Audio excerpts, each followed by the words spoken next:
গতকাল 60 টাকা গ্যাসের দাম বাড়িয়েছে, তার আগে 3 দিন আগে 49 টাকা বাড়িয়েছে। বড় সিলিন্ডারের দাম 2100 টাকা হয়ে গেছে, আর ছোট সিলিন্ডার তাও আবার 1000 টাকা হয়ে গেছে, যেটাতে কিছু নাই বললে চলে, হাপও নাই। আর কি বলছে, 21 দিন আগে থেকে আপনাকে বুক করতে হবে। তার মানে আপনার বাড়িতে যদি এখন গ্যাস না থাকে, আপনি 21 দিন কি ওদের মাথা খাবেন না আমার মাথা খাবেন? কার মাথা খেয়ে থাকবেন? রান্না করবেন কোথায়? এগুলো আগে ভাবা উচিত ছিল না কমরেডদের? ওদের আমি এখন কমরেড বলি, কমরেড বেনামি।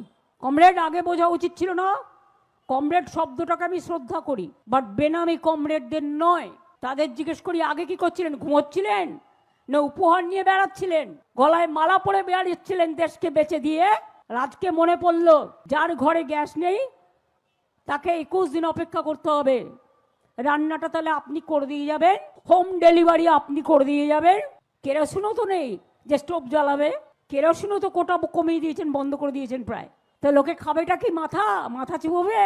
কালকে আমি একটা টুইটে দেখলাম কেউ বলছেন নিশ্চয়ই ওই বাবুরা খাইয়েছেন, শয়তান বাবুরা, এদের কোনো নাম নাই। যারা লোকের ওপর অত্যাচার করে তাদের আমি কোনো নাম দিই না, তাদের আমি বলি বেনামি, দুর্নামি। বাংলা বিহার ভাগ করে নাকি ইউনিয়ন টেরিটরি করবে। আরে বাংলায় হাত দিয়ে দেখো, ওদের ধান্দাবাজি হচ্ছে বাংলাটাকে ভাগ করা, আবার একটা বঙ্গভঙ্গ করা। বিহারকে একবার ভাগ করেছে, বিহার ঝাড়খণ্ড হয়েছে, বড় ছিল। বিহারকেও ভাগ করার চেষ্টা করছে। আমরা পরিষ্কার বলি, ডাবল ইঞ্জিন সরকার যেখানেই ক্ষমতায় থাকবে সেখানেই লুটে পুটে খাবে, এটাই ওদের কাজ। করছে লুট, বলছে ঝুট। বঙ্গভঙ্গ করবেন, আগে অ্যাবস্ট্রেন সামলান, তারপর বঙ্গভঙ্গ করবেন।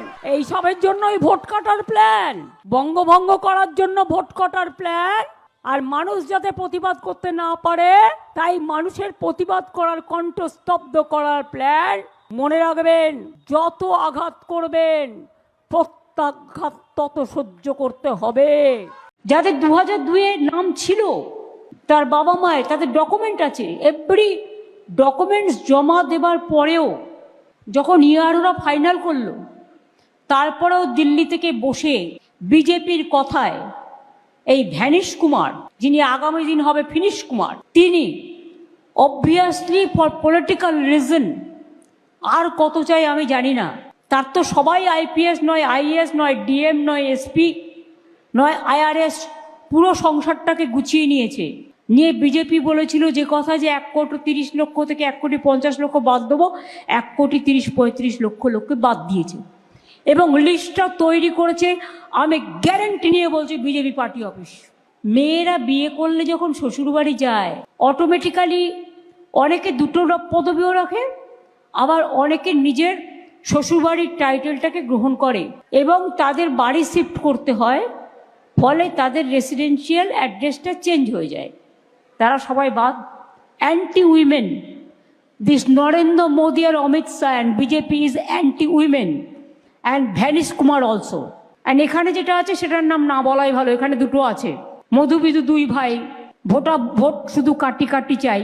এরা মিলে এইসব নানা রকম ছলনার আশ্রয় নিয়ে মানুষকে ভোটাধিকার না দিয়ে, ভোটাধিকার থেকে বঞ্চিত করে, ভোট মানুষকে না দিতে দিয়ে